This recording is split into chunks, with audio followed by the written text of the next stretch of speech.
Film diawali diperlihatkan seorang laki-laki yang baru saja pulang, dan akan masuk ke dalam rumahnya, namun di sana terlihat ada suatu keanehan, lampu rumahnya tidak bisa dihidupkan, dan TV-nya hanya runyak yang semakin tambah seram saja.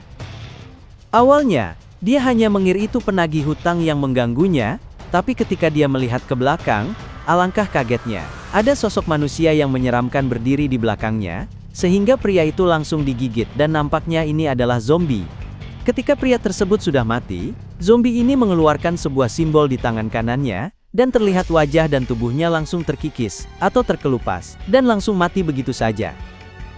Setelah itu scene beralih kepada polisi dan intel yang sedang melakukan penyelidikan atas kasus tersebut, namun di sini ada hal yang menarik, di mana pelaku pembunuhan adalah seorang mayat yang sudah meninggal 3 bulan yang lalu, sehingga semua orang yang berada di dalam ruangan menjadi heran, bahkan tidak percaya dengan kejadian tersebut.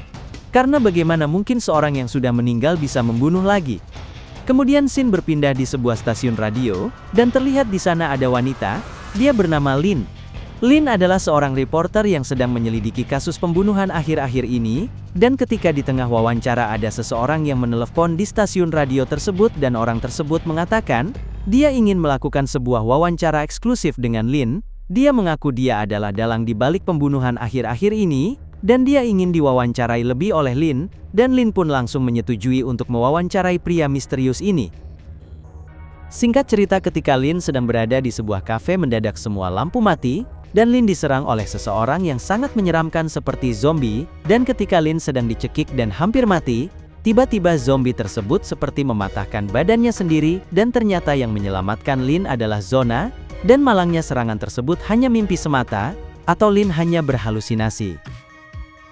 Keesokan harinya berpindah di sebuah gedung, dan di sana Lin sudah siap untuk mewawancarai seorang pria yang menelpon di stasiun radio kemarin, namun dalam hal ini, wawancara tersebut diawasi ketat oleh pihak kepolisian, dan tentunya mantan suami dari Lin.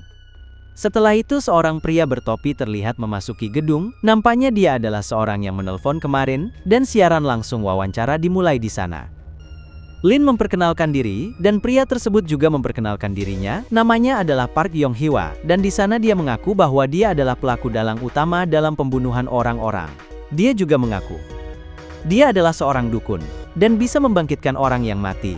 Terlihat juga, dia mengancam akan membunuh 3 orang pejabat tinggi dari satu perusahaan, dia menyebutkan besok pukul 2 dia akan melakukan aksinya, dan dia mengatakan pembunuhan ini bisa dihentikan jika ketiga pejabat tinggi tersebut meminta maaf dengan tulus. Di akhir wawancara dia mengeluarkan pisau dari jaketnya dan langsung menyandra Lin, dia mengatakan ini hanyalah proses, dan terlihat karyawan magang yaitu Jessica tetap melakukan siaran langsung walaupun rekan-rekannya mau dibunuh. Singkat cerita, ketika sudah selesai dan memutuskan kembali ke kantornya, di sana ia menemukan Jessica. Jessica ini sebenarnya terlihat sangat aneh, dia beralasan sedang mempersiapkan peralatan untuk besok, dan dia bahkan sedikit bertanya tentang Zona, yaitu dukun baik dari Jepang. Sehingga Lin agak sedikit curiga kepada Jessica, dan menganggap dia sudah membaca buku catatan dari lain. Namun di sana Lin terlihat tetap tenang dan ramah kepada Jessica. Di sisi lain terlihat kepala detektif sedang menggali kasus dari seorang napi yang mempunyai informasi terkait korban yang dijadikan bahan uji coba klinis, dan di waktu bersamaan pula direktur yang sudah diancam namanya akan dibunuh terlihat dijaga ketat oleh pihak polisi dan pasukan khusus, karena memang itu adalah sebuah ancaman yang sangat serius.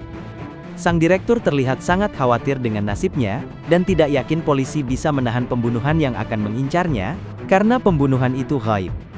Di waktu bersamaan pula sang napi menjelaskan kepada detektif bahwa uji klinis tersebut melibatkan ratusan orang dan menyebabkan ratusan orang itu meninggal dunia, dan terlihat pula di lain tempat seseorang berpakaian aneh datang. Terlihat di sana itu bukan manusia biasa, ratusan mayat hidup datang dan pasukan khusus mulai bersiap-siap, menghadang, dan menembak orang-orang tersebut. Namun tetap tidak mempan karena orang tersebut sangat kuat, dan mengalahkan polisi. Bahkan mereka tidak mempan ditembak sehingga sang direktur semakin ketakutan. Terlihat mayat hidup ini sangat cepat, dan memang dikendalikan oleh seseorang di sana. Tak butuh waktu yang lama mereka langsung naik ke atas atau ke tempat sang direktur dijaga. Dan di sana beberapa anggota polisi mencoba menyelamatkan sang direktur dengan membawanya kabur melalui lift darurat. Direktur ini sudah turun, namun ketika mayat-mayat ini sudah sampai di atas, dan mayat-mayat ini malah menjatuhkan diri mereka dari atas, dan langsung mengejar pasukan yang mengawal direktur tersebut. Singkatnya, salah satu pejabat tertinggi mendesak dia untuk meminta maaf atas uji klinis yang mereka lakukan, sehingga ada ratusan orang yang menjadi korban akibat dari kejadian tersebut. Namun tetap saja sang pimpinan tertinggi ini tidak mau meminta maaf, dan tandanya pembusukan akan tetap berlanjut jika sang petinggi ini tidak meminta maaf.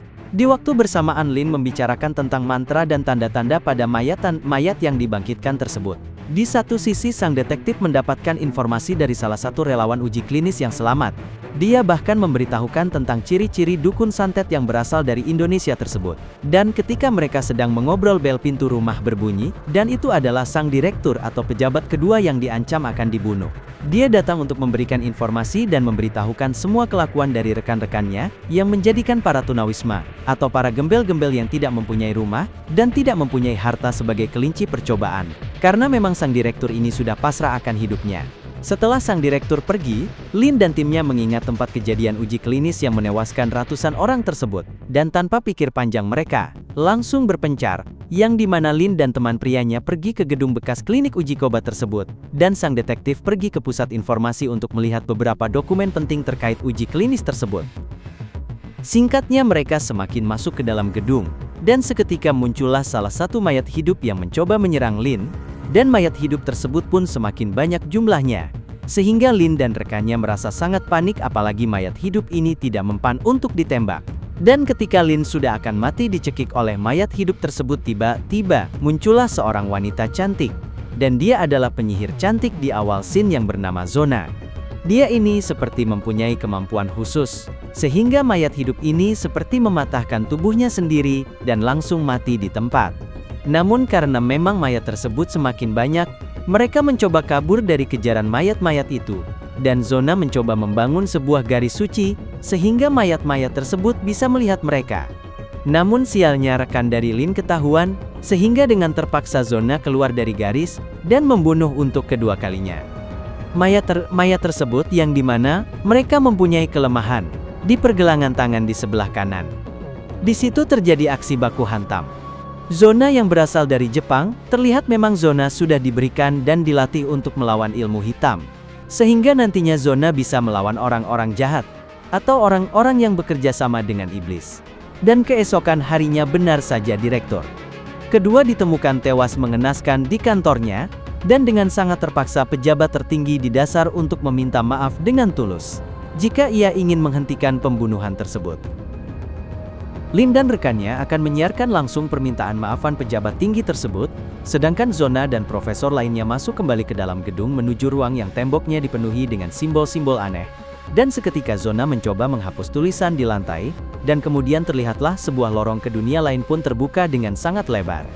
Kemudian di waktu yang bersamaan pejabat tertinggi tersebut meminta maaf, namun nampaknya dia tidak tulus dengan permintaan maaf tersebut, sehingga Lin beberapa kali menegur kalau minta maaf yang tulus. Lin mengatakan kamu harus minta maaf secara tulus sehingga pembunuhan ini akan terhenti. Kalau kamu tidak meminta maaf dengan tulus, maka pembunuhan ini akan tetap berlanjut dan akan membunuh kamu untuk yang terakhir kalinya.